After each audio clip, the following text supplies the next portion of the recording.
걱정하지 말라고, 우리는 신을 한 3명이나 믿고 있으니까 걱정하지 말라고 해서 목사님이 약간 화가 나. 기독교인들이 약간 좀 확실함에 대한 유혹에 굉장히 약한 것 같아요. 그러니까 인간 대 인간으로 대하기 전에 종교적인 어떤 편견을 가지고 사람을 보게 되는 그쵸, 경우들이 그쵸. 네, 하늘의 계시 외워보죠. 네. 네, 저 다 외웠지. 주기도문 알고 사도신경 외울 수 있고요. 교회에서 듣기 힘든 청년들의 이야기, 크리스천 하고. 우리 지난화에서는 지웅님 게스트 모시고 같이 인사 나누고 이야기 듣고 했는데요. 저희가 이번에는 종교 간의 대화 이런 이야기를 나눌 건데 약간 무거운 느낌도 있는 것 같지만 실은 뭐 지난화 보면서 지난화 대화하면서 느꼈던 건 그렇게 어려운 문제가 아니구나. 타종교인들과의 대화가 되게 넓고 무거운 일이라고 생각했는데 실은 되게 가까이 있는 일이구나 이런 생각이 들었던 것 같아요. 그래서 저희 지훈님 이야기하기 전에 저희 병희님 자리 좀 조정 좀 했는데 자리 뺏겼어요. 아니 여기 아니, 너무 가려가지고 난 더 대화하고 싶었는데. 아니 1화 때 진짜 엉덩이를 이만큼을 남겨가지고 막 이렇게 앉아서 막 눈에서 이렇게 막 진짜 쉬는 시간에 번호 교환하라고 했는데 막 부끄럽다고 이렇게 막 하시고. 저희도 바꿔드렸습니다. 네, 자리 만족하세요? 네, 좋습니다. 네, 그러면 말 걸어주실래요? 대화 시작해주세요. 네. 혹시 타종교인과 대화를 나눈 경험이 있으십니까? 많죠. 네, 뭐 되게 많죠. 사실상 뭐 따지고 보면 저는 오늘 아침에도 하고 왔다고 얘기할 수 있는데, 왜냐면 집에 다 타종교인들이거든요. 집안에 다 타종교인들이고, 그리고 사실상 저희 사회가 이미 다문화 사회잖아요. 근데 저는 이제 다문화랑 다종교는 사실 같은 말이라고 생각을 하기 때문에, 왜냐면 문화가 다양하고 다른 나라는 또 다른 종교를 또 가지고 있으니까, 그리고 또 그 한 사회가 담고 있는 문화에는 종교가 빼놓을 수가 없잖아요, 사실은. 뭐 기독교 국가인 나라도 있고, 이슬람 국가인 나라도 있고, 불교 국가인 나라도 있고, 그러다 보면은 그 종교 자체가 이제 문화 안에 녹아들기 때문에 그 사람들을 만난다는 건 사실상 어떻게 보면 그 종교를 만난다고도 저는 얘기할 수 있을 것 같아서, 저희도 뭐 살면서 사실 생각보다 많은 종교인들을 만난다, 다른 종교인들을. 저는 그렇게 생각을 합니다. 근데 저 뭐 또 특히 뭐 하나를 꼽자고 한다면은, 저 이제 군대 때 이제 운전병이었는데요. 운전병을 하면서 동시에 이제 군종병이었어요. 뭐 크게는 한 2분 정도 모신 것 같은데요. 예. 일단 저희 이제 군종병을 담당하시는 장교님이 불교 이제 법사님이셨어요. 아직까지도 신사했던 경험이 뭐냐면은 항상 운전 출발하기 전에 저보고 각자의 방식으로 기도하고 출발합시다 이렇게 말씀을 하셨거든요. 근데 저는 좀 생각을 해봤어요. 제가 만났던 이제 목사님들을 생각해 본다고 한다면은 출발하기 전에 제가 잠깐 기도하겠습니다 이러시지 않았을까? 근데 이 법사님은 각자의 방식으로 기도하고 출발하자라는 말이 저는 되게 제가 존중받는다라는 느낌이 들었거든요. 저보다 계급도 높고 훨씬 더 권위도 있으시고 그럼에도 그걸 이용하지 않으시고 저를 존중해 주신다. 제가 가진 신념이나 신앙을 존중해 주신다. 그런 느낌이 저는 되게 신선하게 또 이렇게 큰 또 배움이 되었습니다. 네, 저는 그런 경험이 좀 있는 것 같아요. 그 법사님이 진짜 이게 마음이 넓으신 것 같아요. 네, 그러니까 맞습니다. 저도 군대 있을 때 차를 같이 탄 적이 있었거든요. 저는 그 신부님이랑 법사님이랑 목사님 이렇게 같이 이제 차를 타고 제가 최전방에서 그 일이 아니라 군생활을 했거든요. 거기가 이제 낭떠러지예요. 이렇게 가는데 법사님이 아유 걱정하지 말라고, 우리는 신을 한 3명이나 믿고 있으니까 걱정하지 말라고 해서 목사님이 약간 화가 나. 그리고 신부님은 아유 법사님 우리 같은 신 믿어요. 근데 또 이제 목사님 철벽, 우린 마리아 안 믿습니다. 약간 제가 그걸 보면서 한국의 그 종교 지형도를, 그러니까 다는 아니지만 약간 요런 감각이구나 그러면서 너무 재밌는. 개신교인들은 또 유독 불교, 뭐 이슬람, 힌두까지 안 가도 또 가톨릭이랑도 좀 뭔가 이렇게 맞아요. 그런 얘기 저는 되게 많이 들었거든요. 가톨릭 이단이다 약간 이렇게. 맞아요. 네. 그런 얘기 들어보셨나요? 엄청 그렇죠. 그래서 왜 그런 거 있잖아요. 노방전도 하는데 저 성당 다녀요. 그러면 어떻게 해야 될지 모르겠는 거야. 그래서 이제 돌아와서 물어봤죠. 성당 다닌다고 하는 분들한테는 제가 뭐라고 말을 해야 돼요? 그래. 라고 물어보면 뭐 선생님이 됐든 뭐 목사님 됐든 이렇게 물어보면은 이제 반응이 좀 달랐는데, 이제 그때부터 제가 제일 고민이었던 거예요. 성당 다니는 내 친구는 그럼 천국 못 가나? 이게 되게 고민이었는데, 그러니까. 뭐 어떤 분은 그래도 뭐 교회 다니라고 하시는 선생님들도 계셨고, 뭐 그게 아니라 그냥 뭐 뭐 그런 얘기 목사님이 해주신 얘기인데 막 이렇게 성당 카톨릭은 그 뭐 하나님으로 가는 길이 예수님도 있고 뭐 누구도 있고 이런 거라서 마리아도 그냥 잘 믿으시기를 기도하면 된다 뭐 이렇게 대답하기도 했고 그랬는데 그냥 성당을 다니는 친구들이랑 얘기해보면 사실 그냥 다니는 거잖아요. 사실 그냥 교회 다니는 사람인 거고 그러니까 사실 대화 잘하는데 서로 잘 모르니까 그냥 교회 다니는 사람이죠. 그런가 보다 그냥 잘 재밌겠다 이렇게 되는 거죠. 저는 그 엄청 보수적인 교회를 다녔었거든요. 그래가지고 성당 다니는 사람들을 엄청 족대시하는 그런 문화였어서 교회 자체가 담임 목사님도 그런 설교를 늘 하셨고 그래가지고 실은 되게 고민이 많았어요. 아니 그 가톨릭이 없었으면 개신교가 탄생하기 힘든데 왜 개신교는 가톨릭이 이렇게까지 미워할까 이런 고민들을 늘 엄청 오래 했던 것 같아요. 그래서 실은 약간 창피한데 고등학생 때 엄청 열심히 성당을 다니는 친구가 있었어요. 그래서 걔도 그 신학교를 꿈꾸고 있었고 저도 신학교를 꿈꾸고 있는데 싸웠어요. 믿음을 가지고 믿음을 가지고 싸웠어. 근데 너무 이렇게 약간 너무 어린 이야기라 다 얘기하고 싶지 않아요. 이불킥. 누가 이겼어? 저 울었어요.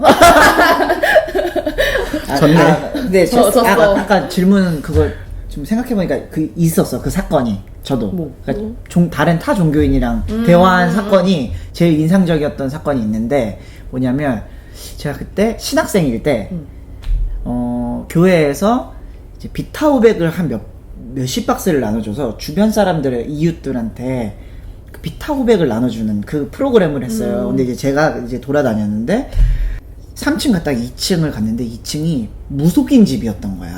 그 깃발 해놓고 이거를 패스해야 되나?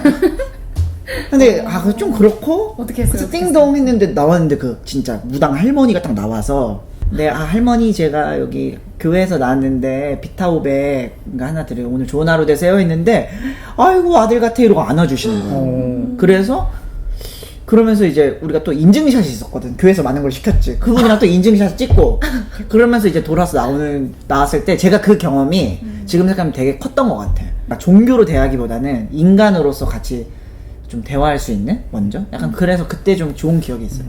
그러니까 인간 대 인간으로 대하기 전에 종교적인 어떤 편견을 가지고 사람을 보게 되는 경우들이 있는 거죠. 그쵸. 맞아요.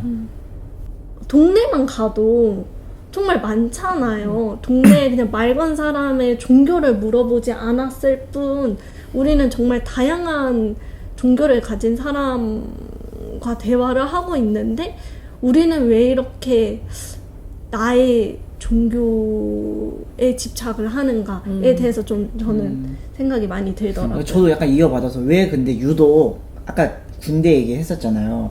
근데 유독 개신교 목사님은 부글부글해. 그러니까 신부님이랑 맞아요. 법사님은 살짝 여유로운데 맞아. 왜 개신교는 왜 이렇게 부글부글할까? 이거 왜 그렇다고 생각하세요? 근데 그것도 케이스 바이 케이스지 맞아. 않을까요? 저도 늘 그렇다고 생각을 했는데 제가 감신을 나갔는데 감신에 갔을 때 처음에 1학년 때 하는 게 그 타종교 방문 보고서를 써야 돼요. 꼭 가서 예배를 드리고 뭘 하고 사진을 찍거나 뭐 이렇게 해가지고 보고서를 쓰는 거를 1학년 때부터 4학년 때까지 매번 약간 스파이네요. 맞아요. 매번 했거든요.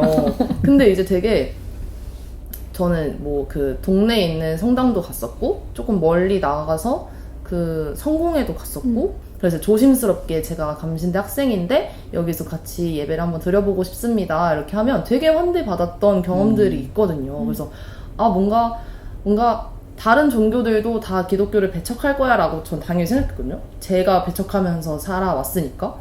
근데 생각보다 와 나를 되게 환대해주는 이 문화가 되게 신기하다 생각을 했고 그 학점을 채워야 돼가지고 기독교 교육 수업을 들었는데 그 수업 제목 자체가 다문화 사회의 이해? 뭐 이런 거였어요. 그래서 저는 선교사를 꿈꾸고 있었어가지고 이걸 들어봐야겠다 하고 들어가서 되게 토론 위주로 하는 수업이었는데 이게 되게 다문화 사회라는 게 단순히 아까 말씀하신 것처럼 우리가 다문화 사회에 뭐 다른 나라 사람들을 만나는 게 아니라 다른 나라 사람들의 그리고 다른 사람들의 종교도 만나는 거구나를 좀 되게 오랫동안 깨달았던 그런 수업이었어서 되게 좋았던 것 같아요. 그런 것도 있잖아요. 기독교인들도 그러니까 수업으로 가셨지만 그냥 기독교인들도 템플스테이 가고 맞아요. 막 이런 거 하잖아요. 그리고 그런 거 보면은 딱히 기독교인들도 뭔가 불교니까 절대 안 가야지 이런 거는 이렇게까지는 사실 안 하는 것 같고, 사실 아까 무속인 이야기 해주시니까 생각났는데 저희 교회에서 무속인 분이 등록을 하신 적이 있어요. 근데 그냥 다녀보고 싶으셔서 등록을 하셨나 그랬었던 것 같아요. 잘은 모르지만. 근데 그때부터 저희 담임 목사님이 그런 류의 뭐랄까요, 좀 불편할 만한 설교 내용들을 조금 이렇게 소거하시고 설교를 하셔서 되게 성도들의 만족감이 높았던 걸, 약간 자부심, 막 우리가 약간 이렇게 배려하는 사람들이다, 약간 이랬었던 기억이 나거든요. 그래서 그러니까 내가 정말 이 사람들이랑 살을 붙이고 살고 있다는 거를 인지하는 감각만 있으면 서로 뭔가 기독교인도 환대할 수 있고 기독교인이 다른 곳에 들어갔을 때도 환대 받을 수 있고 이런 경험들이 있는 것 같아요. 저는 우선 이제 병희님이랑 이제 지은님 얘기 들으면서 각각 이제 타 종교인을 만났을 때 어떤 느낌이 뭐 정리하자면 약간 처음엔 두려움 혹은 이제 배제 뭐 이게 뭐 이게 좀 뭐 심화되면 약간 혐오까지도 뭐 이어질 수 있죠. 이유 없는 미움이니까. 저는 근데 그런 것들이 약간 좀 우리 기독교인들이 약간 좀 확실함에 대한 유혹에 굉장히 약한 것 같아요. 그러니까 진리랑 무조건 명확해야 되고 항상 우리 안에 곧게 서 있어야 되고, 그렇지 않으면은 바로 두려움이나 약간 그런 배제, 약간 이런 식으로 이어지는 그런 경우가 많은 것 같은데, 저는 그 이유 중 하나가 그 사람에 대한 이해가 없기 때문이라고 생각을 하거든요. 그래서 제가 종교 교육을 사실 공부하고 싶었던 이유 중 하나가, 저는 이제 하나님의 뭐 복음을 저는 믿습니다. 저는 기독교, 네, 하나님을 믿고요. 갑자기 제가 약간 좀 이상한 쪽 빠질까봐 혹시 박아두는데, 네, 하늘에 계신 우리 아버지요. 네. 네, 저 다 외울 수, 주기도문 알고 사도신경 외울 수 있고요. 근데 거꾸로 해보세요. 뭔 소리야? 네, 무슨 얘기 없었죠? 그래서 거꾸로 얘기해서 지금 머릿속에 하얘져가지고. 확실성. 네, 네. 그래서 저는 이제 종교를 하고 싶던 이유가 뭐냐면은, 뭐 가끔 이렇게 물어보세요. 기독교육을 공부했는데 왜 갑자기 종교교육 전혀 다른 거? 아니 뭐 학교에서 뭐 기독교를 가르치고 싶은 거야? 라고 물어보는 친구들이나 주변 지인들이 굉장히 많았어요. 근데 저는 사실상 제 정체성은 사실 기독교인이라고 생각을 해요. 그래서 하나님의 복음, 사랑을 어떻게 전할 수 있을까를 저는 늘 고민하면서 살아가는데, 그 방식을 그걸 말씀 그대로를 전하고 너 예수님 믿었으면 좋겠다 이렇게 얘기하는 것보다는 그냥 제가 그 사랑이 뭔지를 보여주는 게 제일 중요하다고 생각을 하거든요. 근데 종교교육은 그런 차원에서 굉장히 저는 적합한 학문이라고 생각을 했어요.